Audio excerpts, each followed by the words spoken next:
Our talk today is about how video games actually helped us in our field instead of just wasting our lives away. But that might just be something we tell ourselves to justify how much we actually play video games. So we are Jenna and Samantha. And if you couldn't tell already, we love video games. My name is Jenna, and currently I am working as a security engineer and consultant with L2 Cyber Solutions. Mostly, I consult on a government contract and work with cloud applications and documentation for those applications.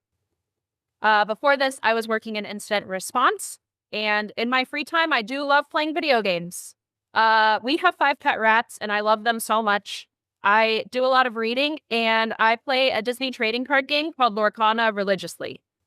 My favorite video game is and always will be Stardew Valley, but Minecraft is a close second. Right. Hello, my name is Samantha Peters. I do currently work full-time as a pen tester, but I do a lot of automation and coding in my free time. My favorite and by far most played game is Counter-Strike. However, I am playing World of Warcraft right now. But more importantly, I want to thank you all for coming to the nerdiest talk here with a bag of nerds. Take one, pass it around.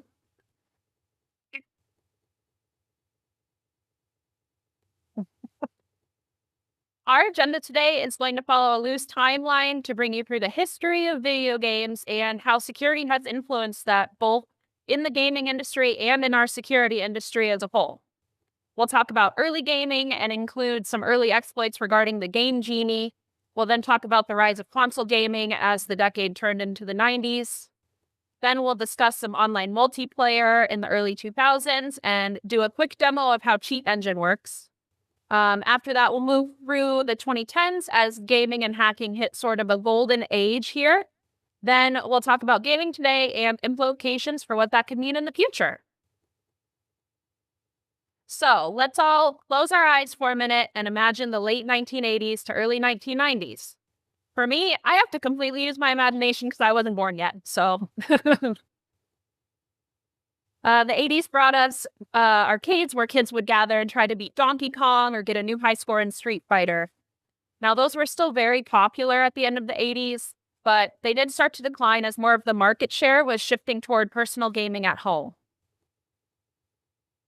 Now, I know the past couple decades leading up to the 80s what has a rich history with early video gaming, and we're just going to hop right into the part of history where it was becoming more normalized at home. Game engines were becoming more popular with the PC and internet for personal use. For example, Gary Kitchen's Game Maker is a video game development environment that came out in 1985. And another notable thing about this time period are the consoles. 2 notable consoles came out at this time that introduced a ton of families to video games. That would be in North America, the Sega Genesis coming out in 1989, and the Super Nintendo Entertainment System coming out in 1991. Now, these weren't the first ever consoles to be invented, but I think their impact was huge on the gaming community at this time. Some of the more popular game genres at this time included action, shooter, platformers. This was games like Super Mario Bros., Contra, and Metroid. Now, the systems for gaming were pretty new, and we all know how security back then wasn't even a thought, really. The earliest forms of cheats were mostly developers just leaving backdoors in their code. They intentionally put these in there for testing purposes, test their game out, and they just left them in there when it was pushed to production. Now at this time, I'm sure most of them did not think twice about leaving it in. However, there were so many people actually playing these games and getting more into it, it was only a matter of time until someone found it and exploited it. Once people found out about these backdoors, they were able to use them to exploit the game. Here's a very popular example that I'm sure some of you are very familiar with, called Konami code in nearly all Konami video games. There was a well-known sequence of buttons to push on the controller in many Konami-developed games that would allow different cheats to happen depending on the game. The buttons were up, up, down, down, left, right, B, A, and start. Now, the origination of the Konami code is from Kazuhisa Hashimoto. He was developing a home port of the arcade game Gradius for the Nintendo Entertainment System. He found the game was just too difficult to play when trying to test it and develop it, So he just developed this Konami cheat code to give players a full set of power-ups in the game. This was meant to be removed prior to the publishing, but he just forgot to take it out, as many people did. After it was already mass-produced, awaiting release, the developers did discover it, but they just decided to leave it in because taking it out is just more trouble than it's worth, not worth the money, not worth the time. Konami cheat codes were the same sequence showed up in many other Konami games after this. Each gave players a different advantage. For example, in Tetris, inputting the cheat code in the pause menu, like you'll see here, will change the current tetromino piece to the long bar piece just once per game. So we're in the pause menu and it just changed. That's after inputting the code. You can use that one freely to move it around, fit it right nicely in there in that slot. Konami code was popular for many more games, somewhere over 100 games between the 80s and 90s. Konami code is still part of the gaming industry today. Now, players can type the Konami code in to unlock hard difficulty modes or bonus content for their games, so it's not really a cheat code anymore, and it's more used as an Easter egg to reference the predecessor. There were also some cheat codes intentionally left in the game, like in the first Sims game for PC.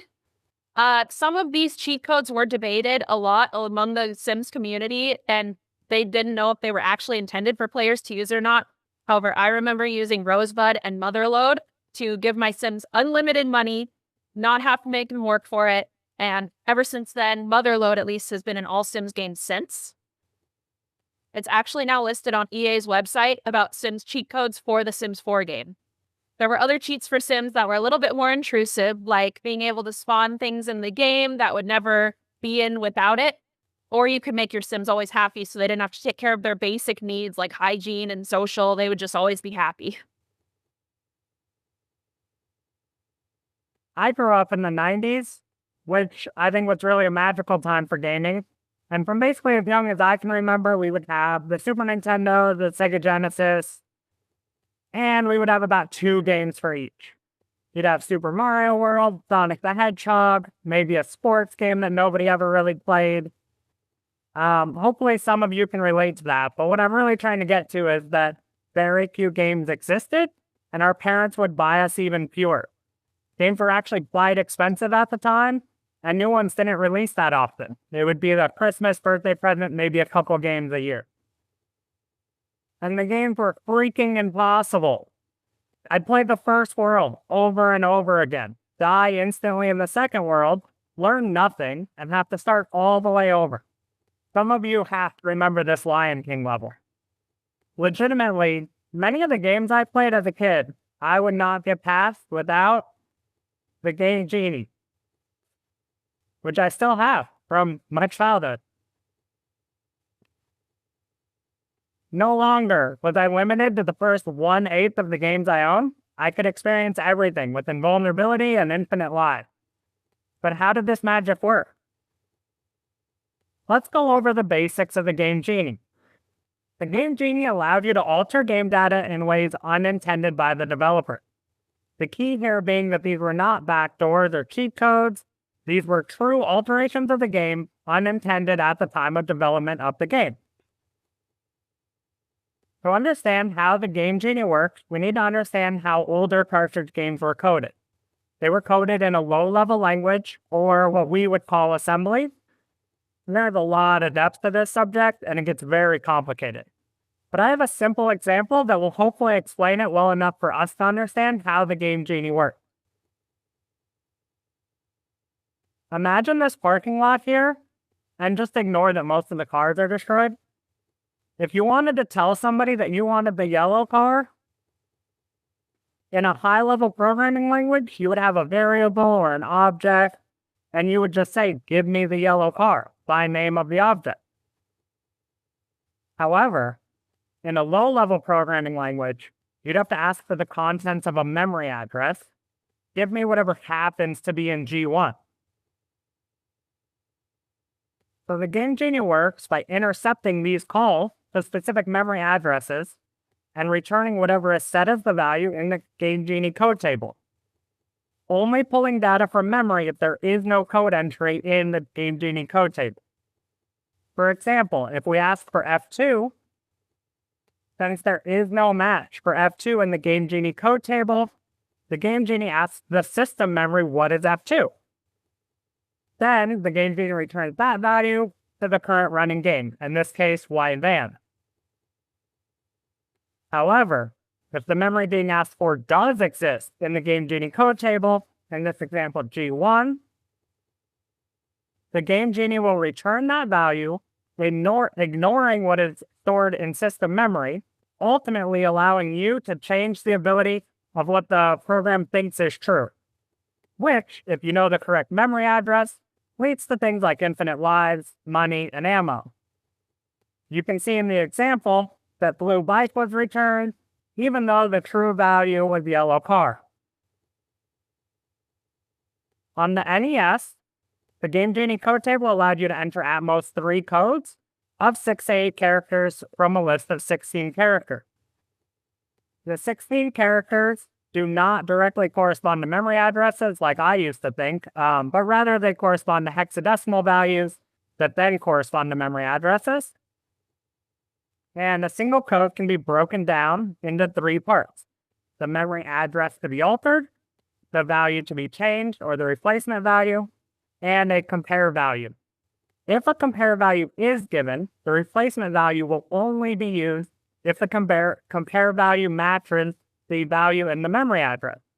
So, for example, you might change your lives to 99 if the compare value equals 1. If your lives get down to 1, then change it to 99. In short, that is how the Game Genie works. It's actually extremely simple, but very effective, and really is still the basic concept of how many exploits still work today: intercept traffic, return altered traffic. The late 1990s to early 2000s brought a huge rise in gaming consoles. Although there were some very popular consoles that I mentioned earlier from the last decade, there were plenty more being created at this time. We have the original PlayStation that came out in 1994, the Nintendo 64 that came out in 1996, and the original Xbox that came out in 2001. And all of these companies today, as we all know, are still releasing new consoles every few years, and they're very successful. Now, with this big boost in the popularity for console gaming, the cheats and exploits weren't going to slow down there. There's 2 main types of modding consoles. This is just when the consoles are modified in some way. Modification chips, also known as mod chips, were pieces of hardware that generally connected to the console in some way. Usually it was a small electronic chip that was soldered onto the motherboard, but it didn't always have to connect that way. Then we have software mods, also known as soft mods. And these were like a mod chip, but they didn't have to have any physical hardware. They would just be modifying the intended behavior by installing custom firmware. Here's a couple examples of mod chips and then what it would look like soldered onto the motherboard there. The main use for these mod chips was to bypass digital rights management, or in other words, let people pirate things. They would also be able to bypass copyright protections. Other uses for mod chips was to bypass any region coding. Region coding prevented people from playing different games based on their region due to different reasons, but mostly the copyright holder was just different between different countries. Back in this time, it was more likely to find a hardware-based prevention for regional lockout, but nowadays you're more likely to find this happening digitally. If we look at the Super Nintendo cartridges, the ones for the Japanese games on top are completely different than the slot and shapes for the ones for the North American region. The Japanese ones looked more like the Nintendo 64 cartridge size and shape, and the ones for North America were rectangular and had these little notches on each side. Many people would actually take apart the case and put it in the right size case to fit the one that they had. It would work either way. And for the Sega Genesis, region-locked cartridges that were altered to fit would still recognize they were not for this console and pop up an error like so. Mod chips could get around these locking regions and enable people to play any version of any game from any continent.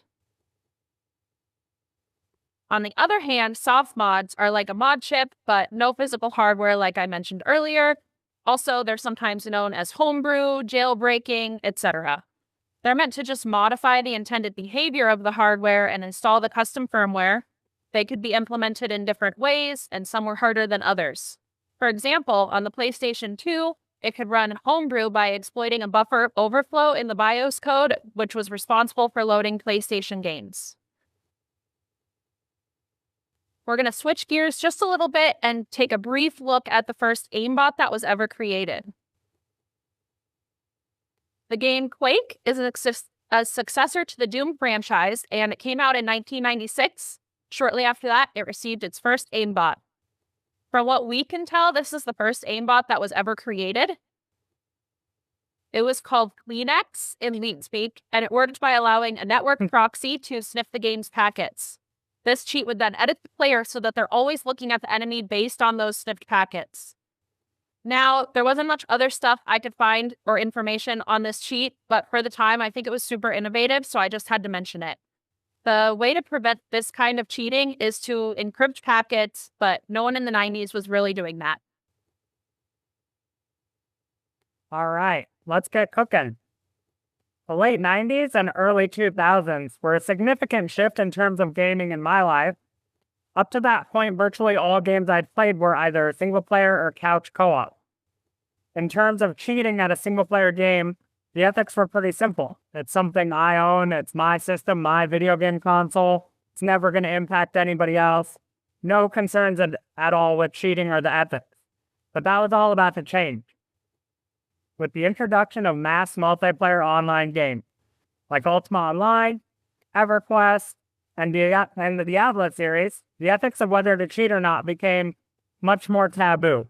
I mean, don't get me wrong, I didn't stop, but it did make it much more difficult to find cheats.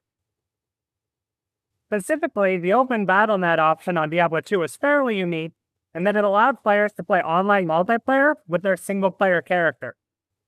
Now, from an availability point of view, this is great, right? You don't always have to be connected to the internet, so you can play games with your friends when you do have the internet, and you can play your single-player character offline when your mom needs to use the phone. However, in actuality, this just led to people hacking the absolute heck out of their single-player characters, and then going online to have the most insane player-versus-player duels I've seen before or since.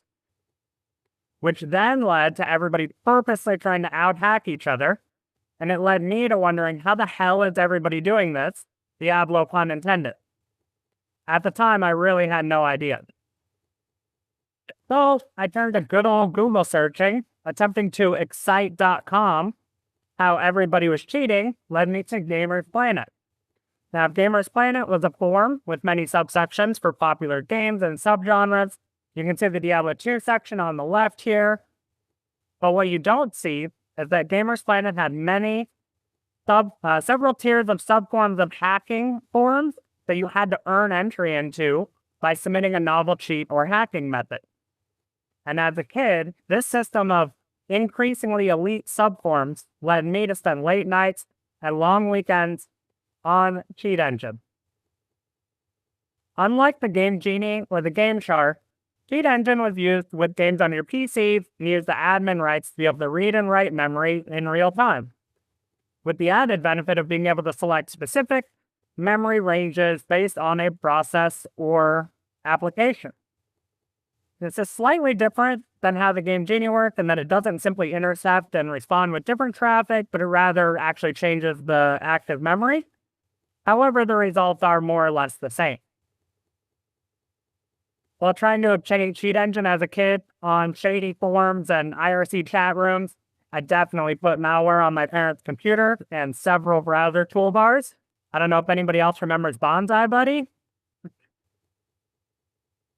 For our Cheat Engine example, we'll be looking at this game, Flunky 2. And to make it simple, you play as this little explorer. You're trying to get loot while avoiding traps and enemies with extremely limited resources.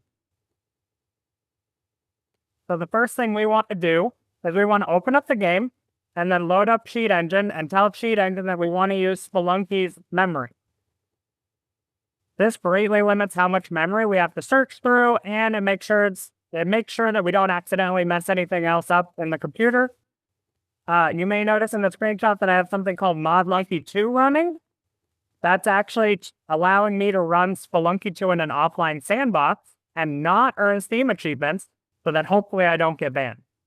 Legitimately, if you go home and try this, you might get banned, so I would suggest researching how to run Steam in an offline sandbox or use an account that you don't care about.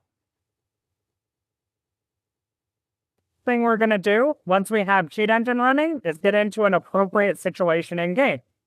If we're trying to alter a specific attribute or value, such as current hit points for our example, we need to make sure that the game is in a state that logically that value would exist. So for our example, we need to be in a level alive with some amount of hit points, in this case 4 hit points. All right, back on Cheat Engine, on the far right, we're going to run our first scan. You'll notice a lot of settings here: scan type, value type, memory scan options. We're not going to worry about any of those for now. We're just going to put the value for what we think logically it should match. 4 hit points, put in the value of 4. And we get 300,000 results. So unfortunately, 300,000 is probably too many for us to deal with, so we need to reduce it down. What I like to do is I like to run around in game and spam unchanged value. This will change all like location and everything, which usually gets rid of a lot of addresses. Unfortunately, in this case, we still have 270,000. And I skipped a couple slides. All right.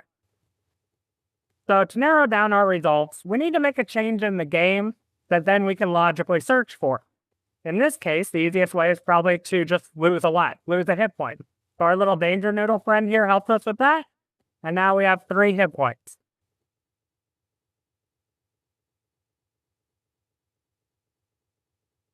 Back in Cheat Engine, we update our value to the new value of 3, and we send a next scan. And we do have to be careful to make sure we do a next scan, because if you do new scan again, you're going to wipe everything, you're going to lose all your data. Luckily, we get down to only 3 addresses found. When I get down to a low number of addresses, I like to add them to the address list so that I don't accidentally lose them when I do a new scan in a little bit.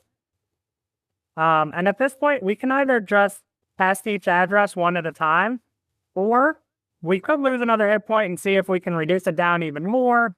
But honestly, with only 3 addresses, I think that's good enough for trial and error. So one at a time, change each value to 99.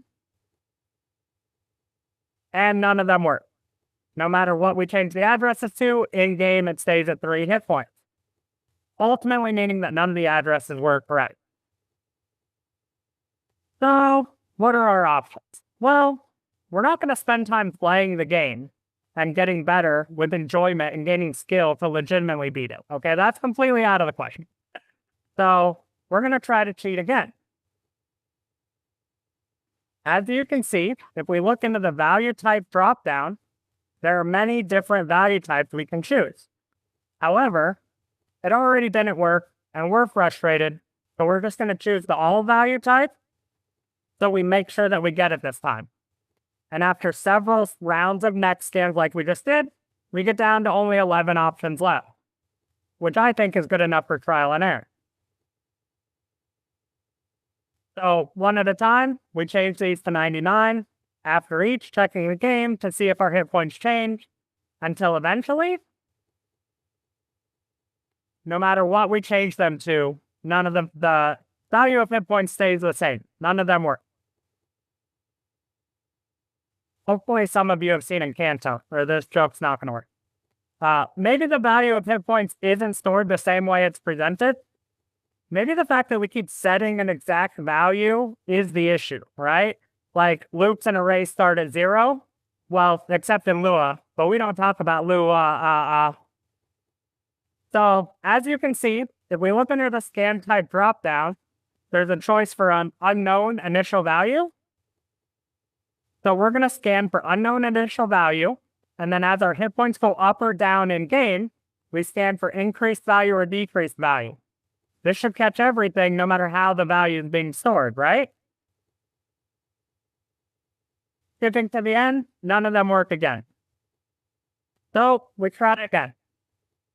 This time we try to be smart and use learning and understanding of the system to help us be more efficient. We actually Google, what is the maximum hit points in Splunky 2? And we learned that it's most likely stored as a single byte. And that's because we determined that because the amount of memory it would take to store 99 is 1 integer byte, as you can see on the chart. And you can see that if it's signed, it goes from negative 128 to positive 127. That's because it has the sign. That's what signed means. And if it's unsigned, it can go to 0 to 55. You get more range if you don't have to go negative. So we scan again, this time setting specifically to search for 1 byte. I know. You're saying, but Samantha, you already tried all value types. How could specifying it to 1 byte possibly make a difference? Because contrary to what I would logically think, and maybe you as well, byte is not actually included in all by default in Cheat Engine. So the lesson here is being that you should always verify your assumptions. And if something doesn't make sense, there's probably a variable that you don't know about or you didn't consider. But finally, we found it. We can finally play the game. But wait a second. I thought 99 was the maximum hit point. Interestingly, the fact that we can set it to 255 and it shows up as 255 in game confirms for us that they're using an unsigned value for that integer value. Since hit points would never logically go below 0, that makes sense, right? That's what you would think. Which leads us to a quick little side note about modern security. On January 1st, 2022, those using Microsoft Exchange noticed an error telling them that 2201010001 could not be converted to long, which is a 4-byte integer. Since the year changed from 21 to 22, the number and the date format that Microsoft was using literally could no longer be stored in the 4-byte int that Microsoft was using.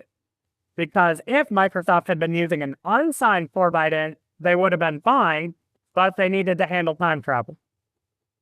Also interesting, and I literally just read this morning, a kid rebirthed on Tetris. So he got Tetris to go all the way to 255, the single byte for the level range, and it rolled back over to 0. So another kind of instance of how this ties into modern cybersecurity. So did we learn how to use Cheat Engine? Yes, a little bit. There's so much to this tool. You could get lost in it for months. It can do so many things. But what I really want to impart upon you is it's a fun way to learn memory values and types. And as a kid, I learned that if you just keep digging, that trial and error leads to knowledge and understanding. And if all you ever do is follow a guide or follow a playbook, you may miss what you're really looking for or what you're trying to achieve. I would argue our greatest strengths as cybersecurity professionals is our ability to research and learn and try again and again and again. Our field and our jobs are always changing, and therefore we need to be experts at learning new things. All right. So gaming in the 2010s now is drastically increasing in popularity and improving their systems.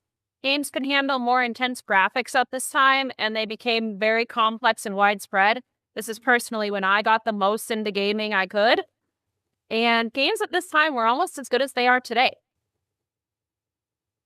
I call this a golden age for game and gaming hacks.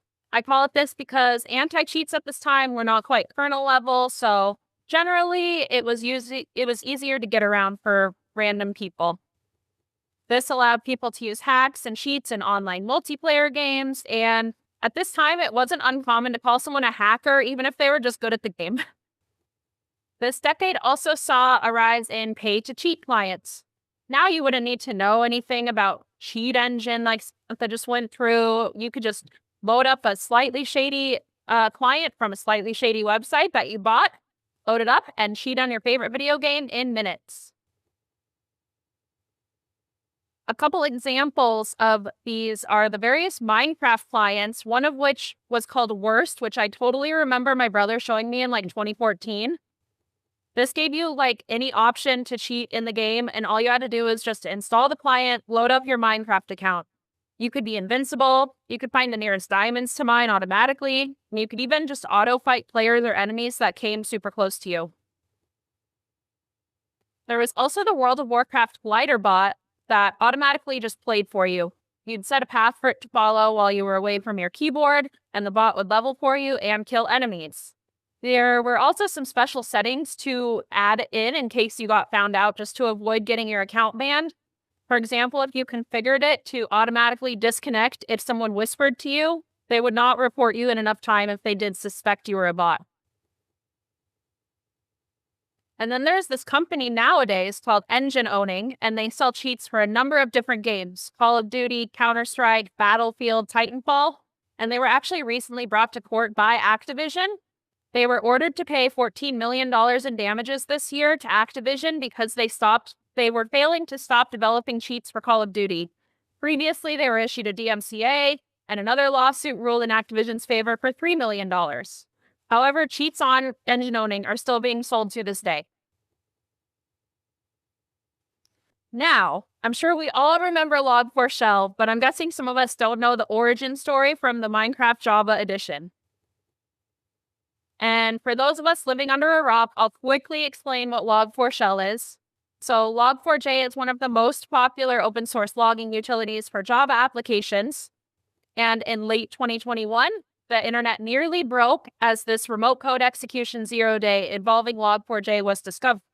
It's estimated to have affected hundreds of millions of systems. The CVSS score for this is a perfect 10 out of 10, so that's pretty critical if you ask me. And where was it discovered and widely exploited at first? Well, Minecraft in the wild, at least. A security researcher at Alibaba Cloud did actually privately disclose this vulnerability to Apache on November 24th, 2021. But just 15 days later, on December 9th, 2021, it was seen in the wild largely on various Minecraft servers, and this forced Apache to publicly disclose this vulnerability on December 10th, deploy their immediate security patches. Now, the Minecraft server it was most notably exploited on was the server called 2v2t, stands for Two Builders, Two Tools, and it's most famous for being the oldest anarchy server in Minecraft. And I know some of you don't play Minecraft, don't know what that means. That's okay. I'll quickly explain it. Servers on Java edition of Minecraft are privately owned by random players, like you and me. So none of this is officially owned or operated by Mojang, which is the company that develops Minecraft. All you need to know is that this specific server doesn't have rules. Nobody can be permanently banned on this server. And it started in 2010, which was when Minecraft was still in the beta stages of development. Many people used the server to hack clients and cheats freely with no rules. Generally, public servers randomly are not run in this way. Most servers do want their players to abide by a series of rules. Don't usually want their players using cheats or hacks to get ahead of other people. Now, initially, the Log4j exploit was used by Minecraft players to crash random servers. But once people started digging into it more, they were able to use it as a gateway into other people's computers via remote code execution. Many people had their Minecraft and Discord accounts stolen at this time. Malware also installed on their computers just because they were on the same server of the people exploiting this vulnerability. Also, shout out to John Hammond. Please go see his talk at 5 p.m. later. Now, here's an example of the remote code execution. Just by typing the string into the Minecraft chat and hitting enter, anyone logged into the server was vulnerable to a reverse shell. Now back to 2v2t, they ended up shutting down for almost a full day to patch this immediately. I know they don't have any rules or anything, but they don't want something like this just happening to their players, getting all their information stolen. And once it was brought back online, the original string wasn't actually able to execute code anymore with this patch. But there were some good and bad players alike still convinced there was a workaround somehow. One developer in particular, named 0x22, he was very involved with this and trying to work out the workaround. He was a developer on a popular hacked client for Minecraft. He tested some of his workaround ideas with non-intrusive, non-malicious ways. He found a modified string that did work and still vulnerable on the evening of December 10th. And all at once, 200 players on 2B2T had the calculator app on their PC open, along with this little pop-up here that says, "Hello from Minecraft RCE exploit." Well, he proved that it worked, but that wasn't all he wanted to do here. Now, many average Minecraft players not in tech at all were still just oblivious to the various articles popping up at this time about the exploit, including from Mojang themselves here. They issued a security warning. I know this felt like a massive thing in our industry at this time, but many people not in our industry just didn't hear about it at all, or maybe even a few days later. And instead of using this to his advantage and completely pwning people, he used it for good. He modified the pop-up message I showed you earlier. It would warn players to patch their games. He also did attempt to automatically apply the patches for some players. Unfortunately, his noble efforts could not help every single Minecraft player logging into this server at the time because it was a pretty popular server and he was just the one guy. Another player did find a workaround at the same time, but he was a malicious attacker who stole Minecraft accounts. And now you're probably thinking, what does he want with just these random Minecraft accounts? How does he get any value from that? So since this was the oldest server in Minecraft, it also means it's never been reset. This particular user was famous for selling in-game items for real-world money. This included items that, literally could not be achieved in the game without cheating because of the nature of the type of server. It also included old items that changed when the server was updated to newer versions of Minecraft. So some of the oldest items currently unobtainable are included on his list of stuff to sell. This attacker was able to target accounts that rivaled him in item shops, also selling game items for real-world money, and destroyed all their items on their own Minecraft accounts. And another side note about Minecraft is their sheer massive world sizes. It's about the same size as Neptune, the planet. Each world is approximately 60 million by 60 million blocks. That's one block equals 1 meter, so that's massive. It takes about 140 days non-stop of real-world time to walk from the center of the Minecraft world to one edge in a mostly straight line, not even taking into account the terrain generation on Minecraft, so it's probably a lot longer than this. Now, because it's a 3D game, it makes it harder to find people's bases on this server 2B2T, even when using a hacked client. So, on this server, trying to see about your in-game coordinates on where your base is set up is vital. If literally just one person finds where your base is on the server and they don't like you that day, they'll just destroy it, they'll steal your items, and essentially ruin your life in Minecraft. So with this player gaining access to others' accounts, he was able to leak their known coordinates if he didn't particularly like them, and people could just go destroy their bases as well. Now, there were some other noble and intelligent people helping 0x22 and 2B2T patch this for good. So after about 12 hours on December 11th, they were able to fully patch this. Now, nefarious people were still itching for that thrill of the hack, so they actually started phishing people on 4chan at the time. They would post about a new anarchy server with no rules they created to get unsuspecting players to log on. And if they didn't have their game patched, it was game over. How do you do, fellow kids?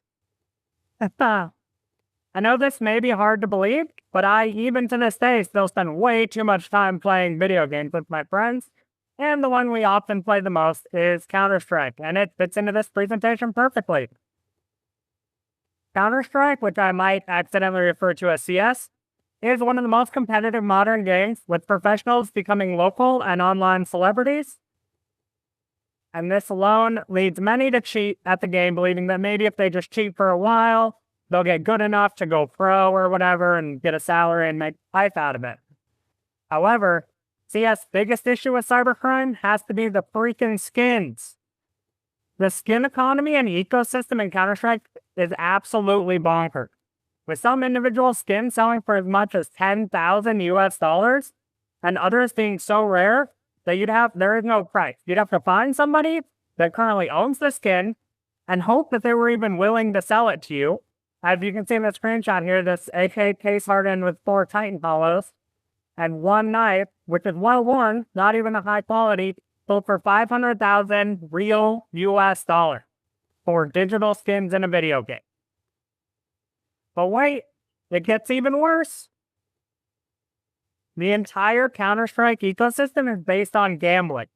The only way to get new skins is to gamble by opening cases with incredibly low odds. Even with the best odds and prices considered, over thousands and thousands of cases, you'd expect to have a return of investment of about 40%. Now, what you might find interesting is that South Dakota actually has a law that slot machines must pay out 80% return on investment. So if you went downstairs and gambled, you'd have a double the chance of getting a positive return as opening Counter-Strike cases. But this creates another attack vector for cybercriminals, and there's a large number of Counter-Strike skin casinos online where children can basically play fake slot machines to get Counter-Strike skins, and that's a whole ethics can of worms. So with this baseline set of why people want to cheat at Counter-Strike, I think it's easy to consider the cheats in 2 distinct categories: in-game and out-of-game. In-game being tools to compensate for legitimate skill at the game, aimbots like Jenna mentioned earlier, auto-aim for you, and wall hacks that let a cheater see through a wall. This generally results in the cheater having completely inhuman reaction time and knowing all of the information about the enemy so that they can always make the best play.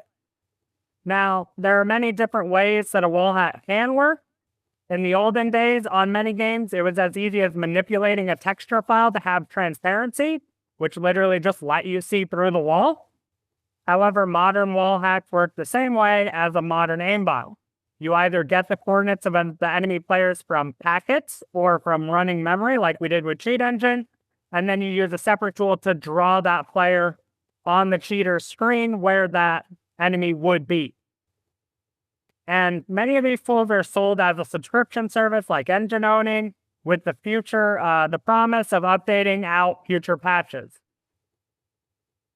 And the out-of-game problems are mostly cybersecurity concepts that you'll likely already be familiar with. Things like social engineering, malware, keyloggers, and scam trades where one party falsely represents what they're going to trade. I want to quickly go over a couple of the solutions that Counter-Strike has implemented for in-game cheating that I think are fascinating. And as far as out-of-game cheating, I'm not going to go over those solutions at this time, as those are industry-wide problems and are not unique to gaming or Counter-Strike. So, kernel-level anti-cheat is actually not used by Valve for Counter-Strike at this time, Valve being the company that currently owns and operates Counter-Strike. However, it is used by other games like Riot's League of Legends, which has over 100 million unique players every month, and a few third-party matchmaking services for Counter-Strike, namely ESEA and Basic. ESEA and Basic basically let players pay to use their service with the promise of less cheaters or hackers in the game. So you have to pay to actually get a free game because that's how many cheaters are in Counter-Strike. Ultimately, what the kernel-level anti-cheat is doing is using cheat indicators of compromises or signatures to see if it can detect any signatures in memory that would suggest that some kind of cheat is running or that a known cheat tool is running on the system. Unfortunately, the increased anti-cheat comes with the price of giving a third party the most privileged access to your hardware. And in 2013, ESEA's anti-cheat was actually found to be running Bitcoin miners with players' GPUs without them actually knowing about it. So I would say if you have to play these games, I think the best defense from a player point of view is to have a separate computer for gaming. I would not want to do my banking or private email on a computer running a system-level anti-cheat, or a kernel-level anti-cheat, rather. And these are only getting more and more popular. Counter-Strike also has an in-game system for anti-cheat called the Overwatch system, which is not to be confused with Overwatch the game. And I believe it's a really unique system, so we're going to go over that really quick. While you're playing the game, anybody in the match can report another player for suspected cheating. And if the player gets enough reports, their replay will be sent to the Overwatch system. The Overwatch system is then a system where trusted players with high rank and playtime and community standing are given a replay to watch from the point of view of the cheater. I have done dozens, if not hundreds of these. It's actually very fun to see what the cheater's seeing. Sometimes it's hilarious. And then at the end of the replay, the trusted players cast their vote on whether they think the suspect was legitimately cheating or not. If enough trusted players vote that the player was cheating, they're banned from Counter-Strike. I think this is considered a great system. It's not intrusive. Doesn't do anything with your hardware, and it does accurately ban cheaters. Valve itself, however, uses an anti-cheat that it calls VAC, or Valve Anti-Cheat. Due to the sensitive nature of building an anti-cheat solution, it is hard to fully determine if the current VAC anti-cheat is using AI or if that's still being developed. However, in 2018, Valve did publicly say that they were working on a machine learning anti-cheat, which many in the community are now calling an AI anti-cheat, whether it's true or not. Either way, it essentially works the same way as Overwatch cases from the previous slide, but instead of replays being reviewed by trusted humans, they're reviewed by an automated system much quicker that determines if the player is cheating or not. Interestingly, when the system has determined that somebody is cheating, it will not ban them immediately. It will continue to learn from their replay. And then when it's detected many players, they will ban them all at once in what's commonly called a back wave or a back ban. And this allows for many players using a commercial tool to get banned at the same time before the cheat developer can build in new anti-detection mechanisms. In cybersecurity, we deal with much of the same issues, and we have much of the same solutions. We have kernel-level protection with EDRs like CrowdStrike, which we just recently learned maybe we don't want to give CrowdStrike that permission, even if we trust, that vendor. We have manual review systems with our IR, SOC, and threat hunting teams and colleagues. And I think we're just starting to see more AI solutions with IBM's QRadar. It's easy to look at video games or at the video game industry as childish, especially if you're dealing with international elections fraud, or healthcare ransomware, or transportation ransomware. But it's a huge target with a unique set of challenges, and they're creating novel solutions to deal with these challenges. I think in a lot of situations, because they have to respond so quickly to keep their player base happy, they're actually a step ahead of us in terms of cybersecurity and cybersecurity solutions, and we could learn a lot from this very interesting industry. And that is it. Does anybody have any questions, comments, or concerns? Are we seeing an increase in modding in video games, like how Stardew Valley has modifications? So that's an interesting question because a lot of video games, like Stardew Valley or Skyrim, they're not, the developer is not against the players modding their game. I think in a lot of cases, Stardew Valley is perfectly happy with players modding their games, as long as they stay in a single-player mode and they don't use it in any way to impact anybody else's enjoyment. I would say there is a slight decrease in modding, from my opinion, due to the fact that I know some companies like Bethesda is actually trying to charge for mods for specific games. And a lot of companies are making it much harder to actually mod video games, just because then it can lead to things like negatively impacting other players' games. So I don't have 100% statistic on that, but yeah. I also think more so it is looked down upon to be hacking in a competitive game because you want your skill to carry you. Whereas I play Stardew Valley with mods all the time just for fun because I was like, hey, I want a lot more food item options in my Stardew Valley game. All right. Any other questions? So the question was, are companies moving more away from kernel-level anti-cheat? I believe that most gaming companies are actually moving more towards a kernel-level anti-cheat.